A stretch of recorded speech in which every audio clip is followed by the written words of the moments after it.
Okay, in the last lecture video, we learned how to count in groups for atoms and molecules, and that grouping is called a mole. And whenever you have 1 mole of something, let's say in this case we have 1 mole of water molecules, that's the same thing as saying we have 6.022 times 10 to the 23rd water molecules. And you can have a mole of anything. You can have a mole of eggs, you can have a mole of atoms, you can have a mole of molecules. It's just important to remember that whatever you have a mole of, the units have to match. So if I have 1 mole of X, that means I have 6.022 times 10 to the 23rd of whatever X is. And X can be anything. So let's do some examples with water. If I've got 1 mole then of water, again, we have 6.022 times 10 to the 23rd water molecules. So let's say instead of having 1 mole, I have 2.5 moles of water. How many molecules do I have if I've got 2.5 moles? Well, we know we always start these types of problems with the number we're trying to convert. So we're trying to convert between moles of water molecules and the total number of water molecules. So we start with 2.5 moles of water. And we know that for every mole that we have,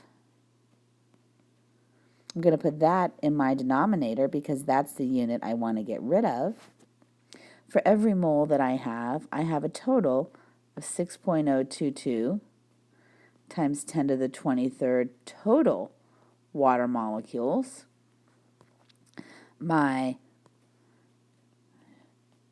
moles of water cancels out with moles of water, leaving me with total water molecules.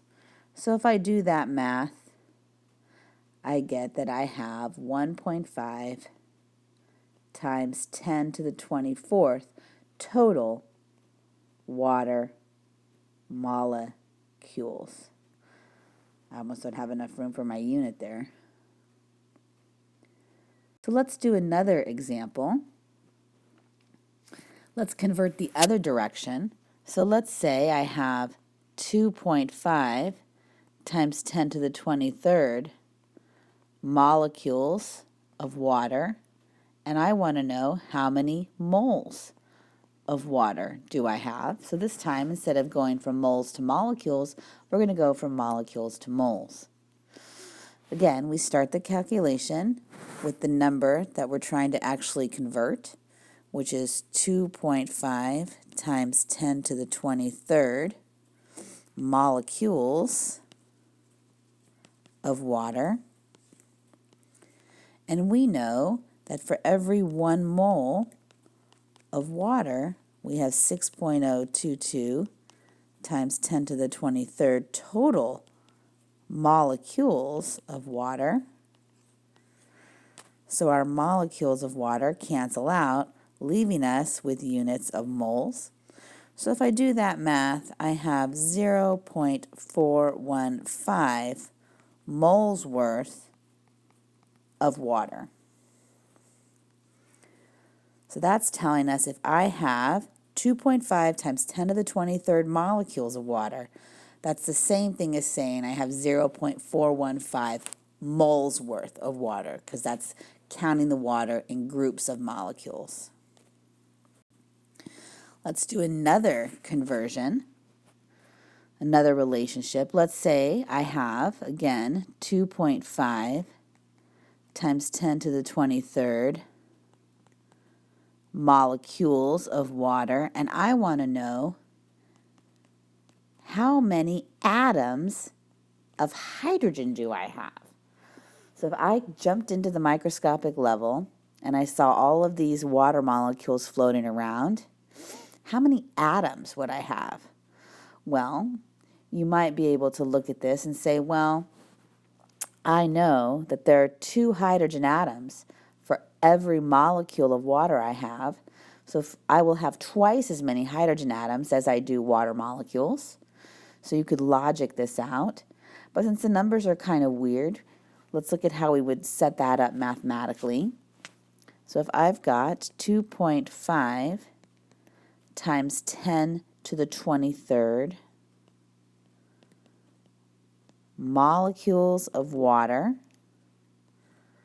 and I know that I have 2 atoms of hydrogen for every 1 molecule of water that I have.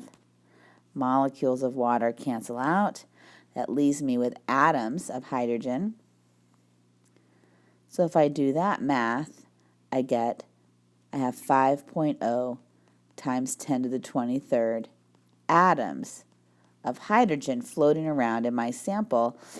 That is 2.5 times 10 to the 23rd molecules of water. So let's do another example. What if I have 1 mole worth of water molecules, and instead I want to know, again, how many atoms of oxygen do I have? How many atoms of hydrogen do I have? So notice in this case, I'm talking about groupings of water molecules, and over here I'm talking about total numbers of atoms. So I'm going to have to do an extra conversion. So let's start with our 1 mole of water. That's the sample that we have. So I know that if I have 1 mole of water, then I have 6.022 times 10 to the 23rd molecules of water. And if I keep doing this calculation, because now I've canceled out my moles and I'm left with total molecules of water. That word says molecules. It's hard to write on an iPad mini. I know that I have 1 atom of oxygen for every 1 molecule of H2O that I have. So that tells me that I've got 6.022 times 10 to the 23rd atoms of oxygen. So if I have 1 mole of water, I have this many atoms of oxygen, 6.022 times 10 to the 23rd, which we know is the equivalent of saying I have 1 mole of oxygen atoms. I know now that if I have 1 mole of water, then I also have 1 mole of oxygen atoms. So that means that if I've got 1 mole of water, and that mole of water has twice as many hydrogen atoms, then I have 2 moles of hydrogen atoms. So this gives us a way to make a new relationship. Now what we can say is that there are 2 atoms of hydrogen for every 1 molecule of water, or we could say that there are 2 moles of hydrogen atoms for every 1 mole of water molecules that I have.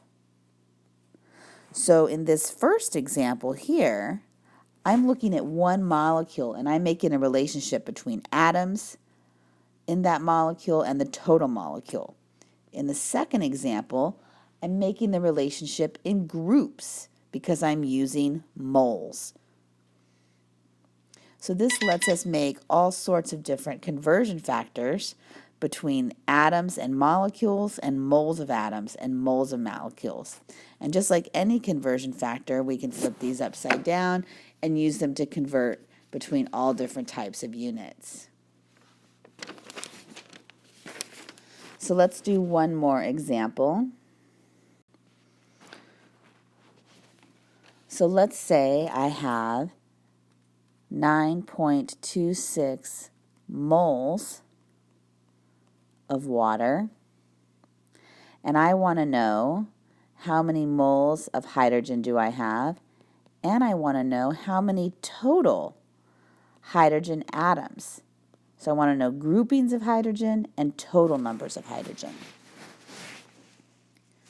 So let's do the first calculation. If I've got 9.26 moles of water, and I know that I've got, for every 1 mole of water, I can say I have 2 moles of hydrogen. If I do that calculation, I've got 18.5 moles of hydrogen for every 9.26 moles of water that I have. Now, if I want to get to the total number of hydrogen, we could start this calculation again. 9.26 moles of water times 2 moles of hydrogen atoms for every 1 mole of water that I have. So moles of water cancel out. And I know that I have 6.022 times 10 to the 23rd hydrogen atoms for every 1 mole of hydrogen atoms that I have. That will give me the total number of hydrogen atoms. That's 1.12 times 10 to the 25th total hydrogen atoms. Now, you might have thought of this calculation in a different way, so let me show you one more way. You could always multiple ways to solve these problems. So you might have said instead, I have 9.26 moles of water. You might have converted that to molecules of water, where you said you had 1 mole of water was 6.022 times 10 to the 23rd molecules of water. And then if you kept going, at this point the moles of water would have canceled out, leaving you with units of molecules of water. And then you might say I have 2 atoms of hydrogen for every 1 molecule of H2O that I have. So then your molecules of water would cancel out, leaving you with atoms of hydrogen left, and you would get the exact same answer. So there are lots of different ways to solve these problems, all of which are perfectly fine. But you have to be comfortable converting between moles and the total of what you have, and making relationships between atoms and molecules, and moles of molecules and moles of atoms.